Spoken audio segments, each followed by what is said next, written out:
আমরা এখন মুজিবনগর আম্রকাননের ভিতরে,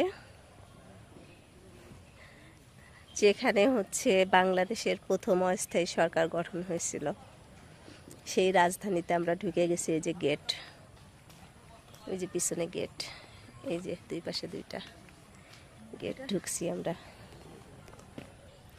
ওই যে জিনিয়া বুড়ি মানুষ বসে পড়ছে আর হাঁটতে পারতেছে না। আর আমি এখন ওই ইয়াং আছি, তার জন্য আমি যে হেঁটে হেঁটে স্মৃতিসৌধ দেখতে যাচ্ছি।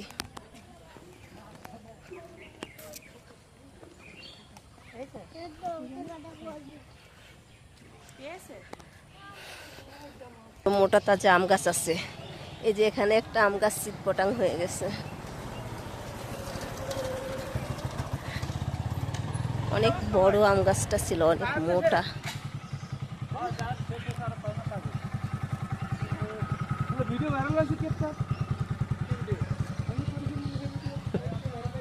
কার জানি ভিডিও ভাইরাল হয়েছে। এই আম গাছটা দেখো কত মোটা।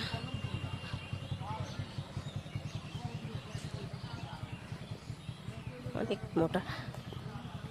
এখানে আসলে অনেকখানি জায়গা, অনেকখানি এরিয়া, হেঁটে দেখা সম্ভব না।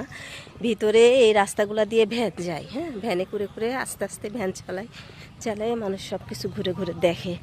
কিন্তু এখন হচ্ছে আজকে 17ই এপ্রিল, সম্ভবত ওই যে এই মুজিবনগরের কোনো দিবস এই টাইপের কিছু একটা, তার জন্য আজকে ভ্যান অ্যালাউ করতেছে না, তাই সবাই হেঁটে হেঁটে দেখতেছে।